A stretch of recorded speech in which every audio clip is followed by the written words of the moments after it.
কোনো কাজই সহজ না, কাজকে সহজ করে নিতে হয়। এই কাজটা যখন প্রথম দেখেছিলাম তখন মনে হয়েছে যে আসলে খুব সোজাই হবে, তেমন কোনো কিছু কঠিন হবে না। কিন্তু যখন করতে গিয়েছি তখন বুঝতে পেরেছি আসলে চোখের দেখা আর বাস্তবে কাজ করার মধ্যে অনেক পার্থক্য। যখন কাজটা করতে গিয়েছি তখন বুঝতে পেরেছি আসলে কাজটা কঠিন। তো দেখতে যতটা সহজ মনে হয়, করতে গিয়ে কিন্তু বুঝেছি এতটা সহজ নয়।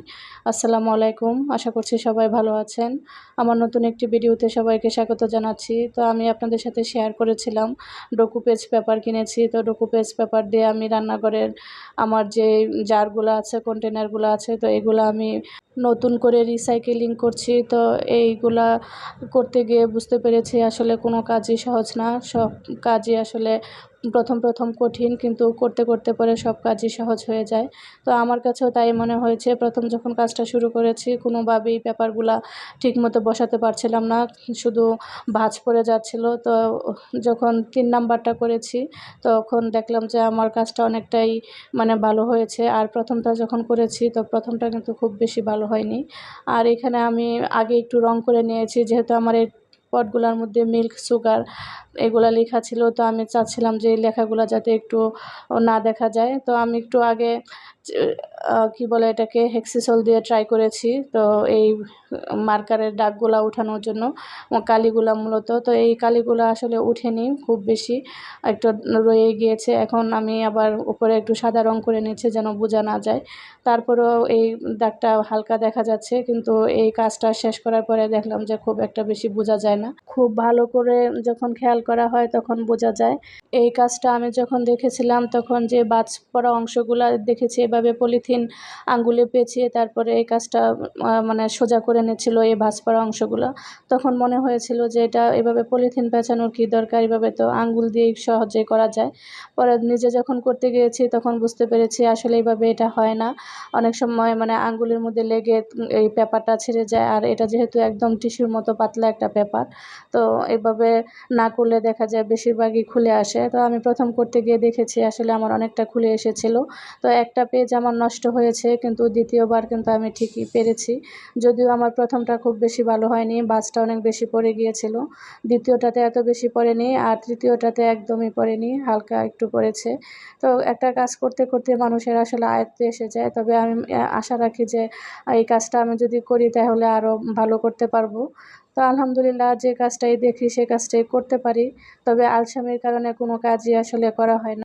আমার এই কন্টেনারের ঢাকনাগুলো আমি কালো কালার করেছিলাম, আর নবগুলো আমি কাঠের লাগিয়েছিলাম। তো নবগুলোতে আমি কোনো কালার করিনি, এটা দেখতে অনেকটা গোল্ডেন কালার মনে হতো। তো ভাবলাম যে এই নবগুলো শুধু আমি হালকা গোলাপি কালারটা করে দেব এই জারের সাথে মিল রেখে।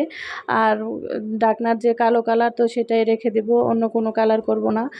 তো অনেক পেজগুলোতে দেখি যে এই মিল রেখে অনেকটা কালার করে। তো আমার যেহেতু এটা কালো একটা কালার করা আছে, তো আমি দেখবো আপাতত এটা কেমন হয়। তো এটা আরেক দিনের ভিডিও। এই ভিডিওটা আসলে সকালে নাস্তা বানাচ্ছিলাম। মেজো ছেলে স্কুলে চলে গিয়েছে, আর 2 জন স্কুলে যায়নি, বড় ছেলে আর ছোট ছেলে। তো তাদের জন্য নাস্তা তৈরি করছিলাম। আর ওরা বলছিল যে আজকে একটু ওদেরকে স্পেশাল করে কিছু করে দিতে। তো স্পেশাল করে আর কি করব, প্রতিদিনই স্পেশাল কোনো না কিছু করা হয়। তো এই জন্য আজকে ভাবলাম যে যেহেতু একটু ক্যাপসিকাম কাটা আছে, তারপরে শসা গাজরও কাটা আছে, তো ডিম দিয়ে সাথে পরোটা এগ রোলের মতো করে দিই। আর ক্রিম চিজ আছে ঘরে, তো ভাবলাম যে একটু চিজ দিয়ে দিই, তাহলেই দেখা যাবে ওদের কাছে স্পেশাল হয়ে যাবে। আর আমি সব সময় বলি যে আমার বাচ্চাদের চিজ জাতীয় খাবারটা খুব পছন্দ। তো 2 ছেলেকে নাস্তাটা রেডি করে দিয়ে আমি ঘরের কাজকর্মের মধ্যে লেগে গিয়েছি। যেহেতু ঘরে অনেক কাজ জমে গিয়েছে, আর একটু ব্লকের কাজ করেছিলাম। তো যে সময় ব্লকের কাজ করা হয় দেখা যায় অনেক বেশি কাজের প্রেশার হয়ে যায়, যেহেতু একা একা কাজ করি। আর সকালে নাস্তা করার পরে আর আমি ক্যামেরাটা অন করিনি। আমি একদম দুপুরে রান্নাবান্নার কাজে আসার পরে ক্যামেরাটা অন করেছি। তো এর মাঝখানে আমার একটা পার্সেল এসেছিল, তো পার্সেলটা আপনাদের সাথে শেয়ার করেছি। রান্নাঘরের জন্য খুব প্রয়োজনীয় একটা জিনিস কিনেছি, আর আমার মনে হয় এটা এখন কম বেশি সবার বাসায় আছে। আর এটা আমার কাছে খুবই ভালো লেগেছে, যেহেতু ব্যাক পেনের সমস্যা আছে, আর বারে বারে উঠা বসা করে কাজ করতে খুবই কষ্ট হয়, খুবই আর এদিকে আমার নাস্তা বানানো হয়ে গিয়েছে। তো এক ছেলে সস দিয়ে খাবে, আরেক ছেলে সস ছাড়া খাবে। তো আমি একজনকে সস দিয়ে দিলাম, আরেকজনকে সস ছাড়াই দিয়েছি। পরে অবশ্য আমি রুটিগুলা কেটে দিয়েছি। তো আমার ছোট ছেলে খেতে পারছিল না গরমের জন্য। তো ওকে আমি কেটে দিয়েছি যেন ও একটু সুবিধা করে খেতে পারে ওর মতো। আর এই তো আমি একটা স্মার্ট ফোল্ডিং যে বটিগুলো আছে, তো এইগুলা আমি অর্ডার দিয়েছি। তো এগুলার নাম এটাই দিয়েছে মনে হয়, স্মার্ট ফোল্ডিং বটি। তো আমার কাছে মনে হয়েছে যে ভালোই কাজ করা যায়, আর বারে বারে দাঁড়াতে হয় না বা বারে বারে বসতে হয় না, এরকম সহজে কাজকর্মগুলো করে ফেলা যায়। যা কাটা-বাছা আছে তো এগুলা সহজেই দাঁড়িয়ে থেকে করে ফেলা যায়। যেমন রান্না করছি আর পাশে দাঁড়িয়ে থেকে কাটা-বাছা করছি। তো আমি এভাবেই আসলে কাজে লাগাচ্ছি। তো মাঝে মাঝে দেখা যায় রান্না করতেছি আর কিছু কাটতেছি, বারে বারে উঠতে হয়, তরকারিটা নাড়তে হয়, আবার বসতে হয়। তো এইজন্যই মূলত আনা আমার এটা। তো অনেক সময় রান্নার দেরি হয়ে যায়, তখন এই সমস্যাটায় পড়ি, বারে বারে বসে কাটতে হয়, আবার উঠে তরকারিটা দেখতে হয়, নাড়তে হয়। তো এটা পাশে থাকলে দাঁড়িয়ে থেকে কাজও করা যাবে, আবার রান্নাও করা যাবে, এইটা আর কি। তো এটার সাথে বড় একটা নাট দেওয়া, এটা আমি ইচ্ছা করলে সেট করে নিতে পারবো, নড়বে না। তবে এটার দরকার হয় না, এভাবেই এটা নড়ে না, খুব সুন্দর হয়ে সেট হয়ে বসে থাকে। তো এই তো যে বটিটা যখন আসলো, তো ভাবলাম যে যেহেতু কাটা বাছা করতে হবে, তো এটা দিয়ে আজকে শুরু করি। তো আমি আজকে দুপুরে লাউ রান্না করব আর বেগুন রান্না করব। তো এগুলোই আমি কেটে নিচ্ছিলাম। তো এটার মাশাআল্লাহ ধারও ভালো। এখন বুঝতে পারছি না, বাকিটা দেখা যাক কি হয়। তো এই আমি কাটা বাছা করতে করতে বুঝতে পারছিলাম যে উম এটা আমার জন্য খুব ভালো হয়েছে।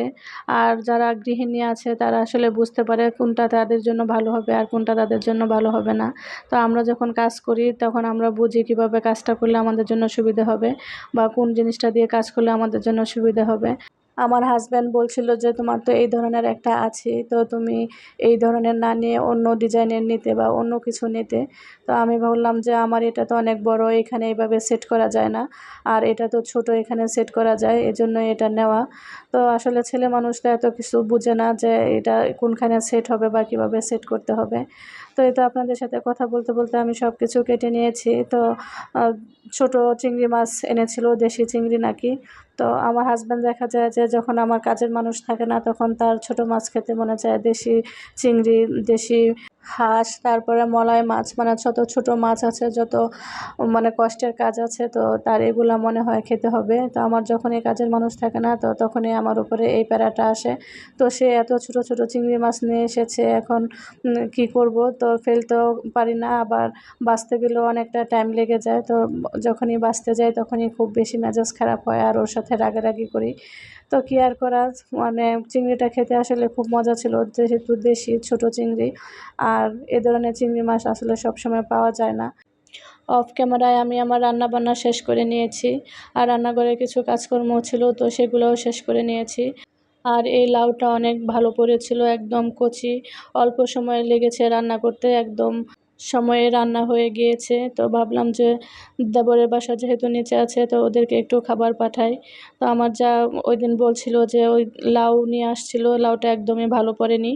লাউটা একদমই সিদ্ধ হয়নি। তো আমি ভাবলাম যে আজকে যেহেতু আমার লাউটা ভালো পড়েছে, তো ওর জন্য একটু পাঠিয়ে দেই। আর আমি সাথে বেগুন তরকারিও দিয়েছি। তো বেগুন তরকারিও রান্না করেছিলাম। তো ২ টাই পাঠিয়ে দিয়েছি। অনেক কিছু বলে ফেললাম আর অনেক কিছুই শেয়ার করলাম। তো কার কাছে কেমন লেগেছে জানাবেন।